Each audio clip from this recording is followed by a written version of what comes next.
Banyak dai-dai, bahkan dai-dai yang katanya salafi banyak. Tapi kenapa yang menerima dakwah salaf kok sedikit? Banyak atau sedikit yang menerima dakwah salaf?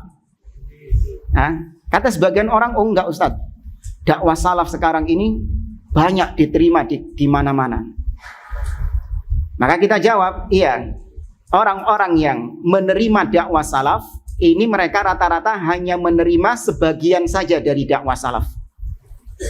Tapi mereka tidak menerima secara keseluruhan dari dakwah salaf. Itu juga disebabkan karena dai-nya hanya mengajarkan apa-apa yang memang disetujui oleh kaum muslimin, yang disukai oleh kaum muslimin. Coba seandainya dai-dai salaf, dai-dai salafi yang banyak itu, mereka menegaskan akidah ahli sunnah wal jamaah, mereka mentahdzir kaum muslimin dari penyimpangan-penyimpangan, maka dakwah salafiyah atau orang-orang yang katanya ikut dakwah salaf tetap jumlahnya akan sedikit. Ya, maka jangan takjub ya dengan maraknya kajian-kajian sunnah, kajian salaf, banyak berterbaran di mana-mana. Yang ikut dakwah salaf juga banyak, iya. Hanya sebatas apa yang mereka setujui dari dakwah salaf. Buktinya apa? Ketika kita menegaskan poin-poin akidah dakwah salaf, banyak yang antipati, banyak yang memusuhi. Bukan dari orang luar, tapi yang memusuhi dari orang-orang dalam. Kenapa? Karena kita menegaskan akidah salaf yang sebenarnya, manhaj salaf yang sebenarnya ini.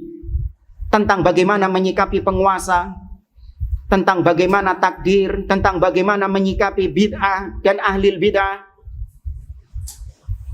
Itu manhaj salaf yang ditegaskan oleh para ulama, dan itu yang menjadi jurang pemisah, pembeda antara dakwah salafiyah dengan firqah-firqah halikah.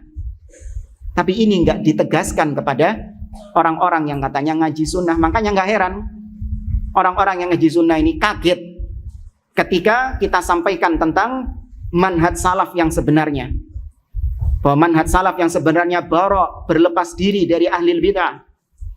Manhaj salaf yang sebenarnya senantiasa mendengar dan taat kepada pemimpin, menahan lisan dari mengkritik, mencaci maki pemimpin kaum muslimin. Heran mereka.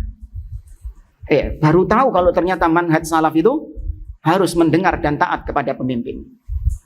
Ya. Atau mungkin sudah tahu, tapi mereka nggak menerima tentang poin akidah yang satu ini. Ikut ngaji sunnah, tapi tentang masalah ini mereka tidak setuju, mereka tidak menerima, mereka nggak ridho dengan poin akidah ini.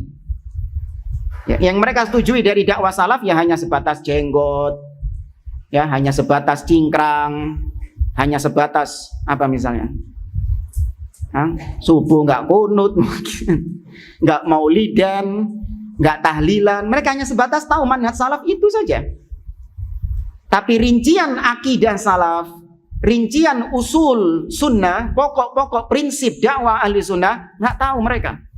Atau tadi sudah tahu, tapi ternyata mereka tidak setuju dengan usul dakwah salafiyah.